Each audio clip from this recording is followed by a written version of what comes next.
Անցած շաբաթը անցավ Արցախի բանակցային փաստաթղթերի հրապարակման շուրջ, այսպես բարձր ամպլիտուդով քննարկումներով։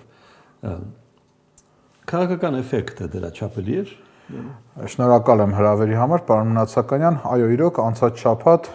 վարչապետը դրեց երկար սպասված եւ խոստացված փաթեթը,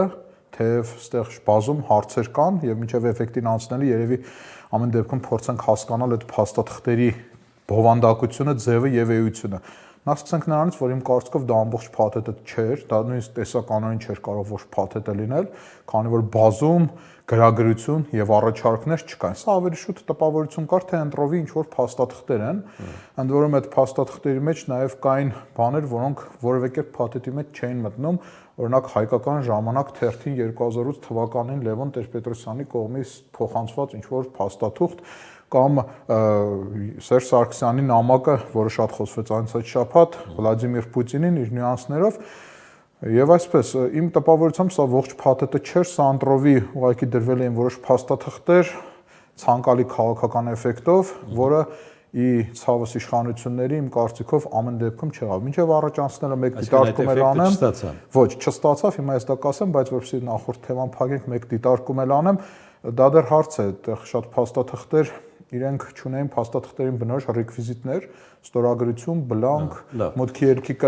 կնիկ եւ այստեղ հարց է ծագում այդ փաստաթղթերի աուտենտիկության հետ կապված, ինձ թվում է ժամանակը դա ցույց կտա։ Հիմա ինչ վերաբերում է էֆեկտին, իշխանությունները փորձում են դրանով են հանրահայտ թեզ առաջ տանել, որ Ղարաբաղյան բանակցությունների ողջ պատմությունը տարբեր տարբերակներով 91, 94, 96, 2008 կամ 10 քանի թվականից վերջ Ղարաբաղը Արցախի պետք է լիներ Ադրբեջանի կազմում եւ այլ, այդ առումով էլ էֆեկտը չստացվեց, ավելին ընդդիմադիրները ես ուշադիր լսում եի արձագանքները անցած շաբաթ եւ ինքս էլ շատ հարցերում մի համամիտ եմ, որ շատ հարցեր էին վեր բարձրացնում, որոնց պատասխանները իշխանությունը չէր տալի։ Օրինակ, տիպիկ մեկ օրինակ բերեմ եւ այս թեման դրանով փակենք, 2019 թվականի բանակցային առաջարկը, որ Լևոն Զուրաբյանը հետքան ասում էր, որ կա, իշխանությունը երկար տարիներ կարելի ասել նույնիսկ շղթում էր, այս փաթեթով ընդունվեց, որ այո 2019 թվականին եղել է բանակցային առաջարկ, բայց չասես թե այդ առաջարկին հայկական կողմը ինչ է պատասխանել եւ սրանով եւս մեկ անգամ անուղղակի տեսնում ենք, որ բանակցային այդ փաթեթը, որ դրված է կառավարության կայքում, ամբողջական չէ։ Այսինքն եղել է հայկական կողմին ձեռնտու տարբերակ, հա։ Ես չեմ կարող ասել ինչ է եղել, ուղղակի ես բանին չի ասել 30 տարի բոլոր տարբերակները գնալով վատացել են։ Չէ, գիտեք ոնց է, համանախագահներն իրենք կարծիք հայտնել են այս ամեն ինչի մասին եւ օրինակ 2019 թվականին Պոպովը երբ որ մերոնք ասում էին, որ չկա առաջարկ, Պոպովն ասեց եղել է առաջարկ 2019 թվական կարծես մայիսին էր գարնանը եւ այս առումով նորից ամրանում է տպավորությունը, որ իշխանությունը միայն իրեն ձեռնտու մասն է այդ փաստաթղթերի վերհանել։ Եթե անգամ այդպես է ամբողջությամբ, ինչու չկա բանակցողների առարկությունը առաջին դեմքերի։ Բանակցողներ, եթե նկատի ունենք, երևի Հայաստանի Հանրապետության նախագահներին նկատի ունենք, ահա։ Սա շատ է։ Այդ բանակցային process-ին եկան քիչ մարդ չեն, մոտ կանգնած։ Այստեղ եկեք չընկնենք, որ ասում է կենցաղավարության գիրկը։ Նախ սկսենք նրանից, որ Հայաստանի Հանրապետության 3 նախագահներն այս պահին մուտք չունեն պաշտոնական փաստաթղթերին, մուտք չունեն։ Չէ՞ որ դրանք պետական արխիվում գաղտնիության գրիֆով են եւ իրանք հո չէին ունեցել են, չէ՞։ Չէ, ունեցել են, բայց հիմա այդ մարդիկ հո չեն կարող հիշողությունով ասել, գիտեք, 2012 թվականի այսինչ նամակի մեջ սա էր գրված։ Ոչ թե սա էր գրված, չի կարելի ասել, որ այս ձևակերպումը իշխանություն քո կողմից սխալ է այս բաժանը։ Դե ես օրինակ լսեցի առաջի դեմքերը հանրահայտ անձնական գործոնով պայմանավորված, որ չեն ընդունում Նիկոլ Փաշինյանին, նայել նրանց չի ընդունում, այս գործոնով կարծես նույնիսկ չեն ուզում իրար հետ զրուցել, խոսել, բայց օրինակ առաջի դեմքերի մեկ աստիճան ներքև, օրինակ Արմեն Աշոտյան, Կարեն Բեկարյան, Սերժ Սարգսյանի կողմից, Ռոբերտ Քոչարյանի թիմից որոշ անձիկ, Լևոն Պետրոսյանի կողմից Լևոն Զուրաբյանը, ասենք երկրորդ էշելոնի մակարդակով շատ ակտիվ պատասխանում են, եւ ես իշխանության կողմից բավարար պատասխան ես երկրորդ էշելոնի արձագանքներին չեմ տեսել։ Շատ լավ։ Հիմա գոնե արդեն կարելի է ասել, այսքան բան է տեղի ունեցել, որ ժամանակը երբեք մեր օգտին չի աշխատել։ Ժամանակը փիլիսոփայական հարց է տալի, պարոն Մնացական։ Ժամանակը աշխատում է նրա օգտին, ով կարողանում է այդ ժամանակը իր օգտին աշխատեցնել։ Մենք ցավոք երկար տասնամյակներ հույսներս դրած միջազգային կոնսենսուսի վրա չարեցինք այն ամեն ինչը, ինչ որ պետք է արվեր 94 թվականից հետո։ Սա ցավալի է եւ ես մի քիչ էլ պատմաբանի հայացքով որ հետ եմ նայում, արդեն ցավոք պատմություն է այս ամեն ինչը, նույնիսկ 2020 թվականի ողբերգական պատերազմն է մեծապես պատմություն։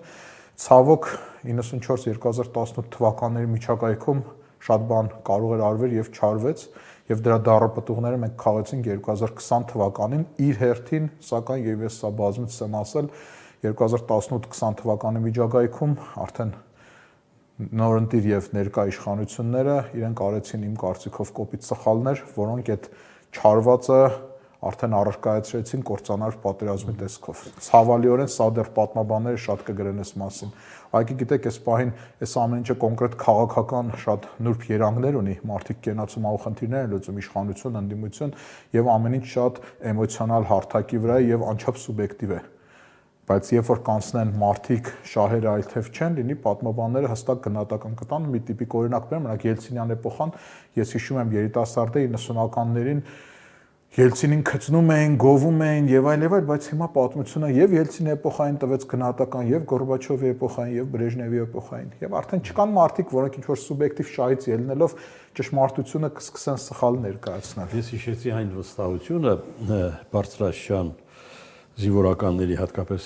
հետ շփվելիս դուք ինձանից ավելի լավ իմա կհիշեք, թե ինչ տրամադրություն էր, երբ ասում էին, որ թող փորձի հարձակվի։ Մենք ոչ միայն կդիմադրենք, այլև առաջ կգնանք, հիշում եք։ Ես շատ բան եմ հիշում, այո, նման բաներ հիշում եմ, բայց ես այդտեղ Որտեղից էր այդ։ Ես այդտեղ զինվորականներին չէի մեղադրի, գիտեք ինչի։ Գործող վարչապետը հիշում եք ժամանակին, երբ որ ասեց հանրահայտ խոսքերը Դավիթ Տոնոյանը նոր պատերազմներ, նոր տարածքներ, հիշում եք դրանից հետո երբ որ ողբերգական պատերազմը եղավ, ահա, բայց հիշում եք դրանից հետո վարչապետը ինչ ասեց, եթե իմ պաշտպանության նախարարը այլ կերպ ասեր, ես իրեն կպատժեի։ Պատժել բառը գուցե չօգտագործեց, բայց բերեց նրան, որ ես իմ քաղաքականությունը եւ իմ ամեն ինչն է։ Հիմա գիտեք, զինվորականը պետք է միշտ այդպես խոսի։ Ինքս նույնիսկ սուբյեկտիվ, նույնիսկ չհավատալով հաղթանակին զինվորականը պարտավոր է այդպես խոսել։ Ես զինվորականներին չեմ մեղադրում։ Ինչպես եւ չեմ մեղադրում փաստաբաններին, որոնք չեն ընդունում իրենց պաշտպանյալի մեղքը։ Դա իրենց մասնագիտական խոսույթն է։ Այլ հարցը է, որ քաղաքական գործիչը պետք է իմանա ինչ է խոսում։ Եվ վերադառնալով 2019 թվականի բանակցային առաջարկին, մայիս-հունիս ամիսներին գալիս է բանակցային առաջարկ, արդեն գիտենք դա, մենք օֆիցիալ չգիտենք ինչ է մեր պատասխանը եւ 2019 թվականի օգոստոսին ինչ է լինում, Արցախը, Հայաստանը եւ վերջ Արցախի Ստեփանակերտի հրապարակով։ Հիմա Ալիև եւ բանակցային կողմերը կարող էին համարել, որ սա պատասխան է Գարնանային առաջարկին։ Նրանք, ովքեր այդ վստահությունը տարածում էին ժամանակին, բայց գիտեին, չէ, ռազմական բալանսը ինչ ուղղությամբ է շրջվում։ Ես կասկածում եմ, որ մեր ռազմական գործիչները լիովին պատկերացնում էին աղետի հնարավոր չափեր։ Ես կասկածում եմ, եթե նայենք 2000-ականները թողնենք, 2010-ականները վերցնենք, 2000-ականներին այլ իրականություն էր մեր եւ Ադրբեջանի միջեւ, բայց 10-ականների սկզբից այդ բալանսը սկսեց խախտվել ավելի ակնհայտ, բայց ես կասկածում եմ, որ մեր ռազմաքաղաքական գործիչները նաև քաղաքական պատկերացնում էին։ Գիտեք, օրինակ Սերժ Սարգսյանը Արցախյան երկրորդ ապրիլյան պատերազմից հետո, երբ որ ես նայում էի իր վարքագիծը եւ պաշտպանության ոլորտից եկող սիգնալներին, ես զգացի, որ ճիշտ է ապրիլյան պատերազմը մեր համար հաջող ավարտ ունեցավ, սա առանձին թեմա է, կարող եմ հիմնավորել, բայց ես այդպես եմ համարում, բայց ես զգացի, որ 16-ի ամառ 17 Սերժ Սարգսյանը շատ լուրջ արդեն անհանգստացավ բալանսից, եւ այն ժամանակ մենք ոչ օֆիցիալ սիգնալներ էինք ստանում, որ որոշ մեծահարուստներ պարտավորվել են դիրքերը տեսողական սարքերով համալրել, տպավորություն կար, թե իշխանությունը արդեն զգաց, ուղղակի այդ պահին մենք դեռևս այն միջազգային կոնսենսուսն էինք վայելում, որ Ռուսաստանը կոպիտ ասած չէր թողնում, որ մեզ նեղացնեն։ Ուղղակի Սերժ Սարգսյանը չհասցրեց այդ 16-ի կես, 18-ի առաջի կես, գրեթե 2 տարում չանել, բայց այդտեղ ինքը զգաց, իմ կարծիքով զգաց, մինչև ապրիլյանը կարծես թե չէ։ Զգացին նաև, թե ում զենքն է Ադրբեջանի զինանոցում դոմինանտ համարվում է։ Ախր չէ, դա ես այդպես չէի ասի, որովհետև զենքի պահով փակ չէին տվյալները։ 2016-ի առաջ էր ըստ էության, որ 4 միլիարդ դոլարի 4 միլիարդ դոլար հայտնի թիվն է դա, ընդ որում մոտ 190 տանկեր, դա գիտենք, բայց դե գիտեք, այդ պատերազմը այդ ռուսական զենքով չկար։ Ես սա չեմ արդարացնում էլի, որ ասենք ռուսներ եւ այլ, բայց իսրայելական օդային գերակայությունը չէ մեր գլխին չարկատակ խաղաց 2020 թվականին, որտեղ 90-100 տանկերը ճիշտ է խոսենք էլի, թեև բնականաբար եւ այլ այդտեղ է ստացվում այնպես, որ ասում են, որ դա վատ է եւ այլն։ Ուղղակի գիտեք ոնց է,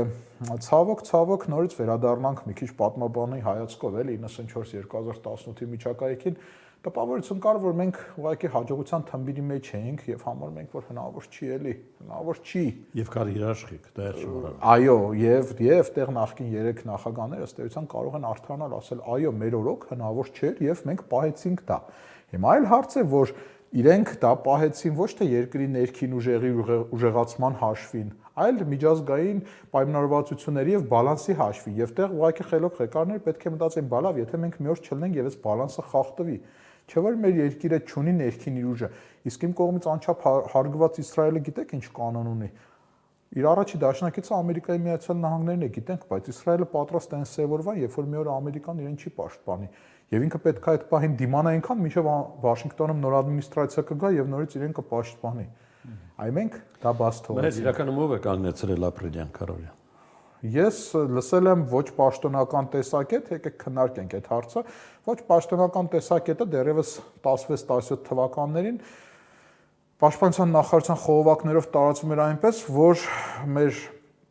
ղեկավարությունը դիմել է եւ միաժամանակ Ադրբեջանի ղեկավարությունը դիմել է Մոսկվային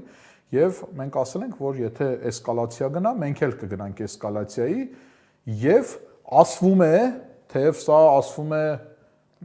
ոչ պաշտոնապես, որ իրենք խնդրել են կռիվը կանգնեցնել։ Հիմա խնդրել, այո, ադրբեջանցիները, հիմա խնդրել են, թե նյուանսներ է եղել խոսքի մեջ, թե ռուսները երկու կողմի վրա ճնշել են եւ արդյունքում ներկայացվել է այնպես, որ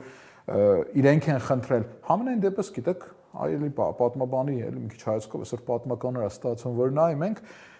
ես նայում եմ ադրբեջանական վերլուծաբաններ, ինձ մոտ ապրիլյան պատերազմը չկա։ Իրենք դա չեն սիրում հիշել։ Ես հետաքրքիր բան ասեմ, չեն սիրում հիշել։ Չեն սիրում, տպավորություն կա, որ ճիշտ է 20 թվականը ստվերի տակ թողեց եւ իրենց հաջողությունը եւ այլ կարող են այդ առումով չհիշել, բայց ոչ։ Իրենք նաեւ 16-20-ի արանքում էլ չէին հիշում։ Իրենք այդ արանքում էլ չէին հիշում, որովհետեւ իրենց մոտ սա անցալվում է որպես եթե ոչ անհաջողություն, ապա գոնե մարտական ոչ ոքի իրականում ես կարծում եմ, որ մենք ապրիլյան պատերազմում հաղթել ենք, ուղղակի հաղթանակ հասկացությունը կենցաղային մակարդակում կապվում է 45 թվականի մայիսի 9-ի նացիստական Գերմանիայի նկատմամբ այդ տարած խոշոր հաղթանակի հետ, դա անվերապահ հաղթանակ է, բայց ես որպես ռազմապատմական տեսաբան կարող եմ ասել, որ հաղթանակները լինում են շատ տարբեր տեսակի, եւ հենց այն հաղթանակի տեսակը, որի կար մայիսի 9-ին 45 թվականի, հենց իսկը դա քիչ է հանդիպում։ Ավելի շատ հանդիպում են հաղթանակները, որոնք պետք է այլ լրացուցիչ վերլուծությամբ դու հասկանաս դա ով հաղթեց եւ գլխավոր չափանիշը այդ դեպքում ես կարծում եմ հետեւյալն է պետք է նայել թե ով ինչ խնդիր էր դրել պատերազմից առաջ եւ ով ինչ խնդրի հասավ պատերազմից հետո չէ՞ որ դեռևս Կլաուզվիցն է ասում որ դա պատերազմը դա քաղաքականության շարունակությունն է այլ միջոցներով զինված միջոցներով հիմա ադրբեջանական խփված ուղղաթիռում գտնվեցին փաստաթղթեր 2016 թվականին պատմաբանները ռազմական լավ կհիշեն, որտեղ հստակ հարձակման ուղղություններով կար Ստեփանակերտ, պետք է վերցնեին իրանք, պետք է հյուսիսից իջնեին, այսպես կոչված Լաչին, հարավից ճեղքեն, այն ինչ որ եղավ 20 թվականին ըստ էության։ Այսինքն իրենց պլանները ակնհայտ էին եւ մենք այդ իրենց պլանները խախտեցինք եւ մեր պլաններ դիմանալ եւ մենք դիմացանք։ Հիմա այս առումով ես կարծում եմ որ մենք հաղթեցինք։ Բայց դե պարզ է, հակառակ կողմը կարող է ասել 800 հեկտար, այդ թիվը մտավ շրջանառության մեջ, թեև հետագա տարիներին ես հաշվեցի 800 չէր, 600 էր, 400 հյուսիսում, 200 ներքևում, այնտեղ զոհերի թիվը, գիտեք, այդ անակնկալի գալով Սերժ Սարգսյանի իշխանությունը արեց կոպիտ տեղեկատվական սխալներ։ Օրինակ այդ ինքնաթիռի ինտերվյուում այդ 800 հեկտարը, որ թռավ նախագահի բերանից եւ մտավ շրջանառության մեջ, բայց իրականում այդ թիվը տենց չէր։ Ցավոք հայրենիքի համար ընկած զինվորների քանակը իջացվում է մինչև 80, բայց կամավորներով բանով որ հաշվենք երևի ամեն դեպքում 100, սենց ասենք, մենք ինչ խնդիր էինք դրել, իրենք ինչ խնդիր են դրել, մենք մեր խնդիրը կատարեցինք, իրենք իրենց խնդիրը չկատարեցին։ Հիմա սա հաղթանակ էր թե չէ, սա հաղթանակ էր։ Այլ հարց է որ այստեղ կարևոր նյուանս։ Սա այնպիսի հաղթանակ չէր, ինչպես 1945 թվականի մայիսի 9-ին։ Սա այնպեսի հաղթանակ չէ, ինչպես 94 թվականի մայիսի 11-ին։ Իդեպ դեռ նույնիսկ 94 թվականի մայիսի 11-ը կարող է հաղթանակ չհամարվել։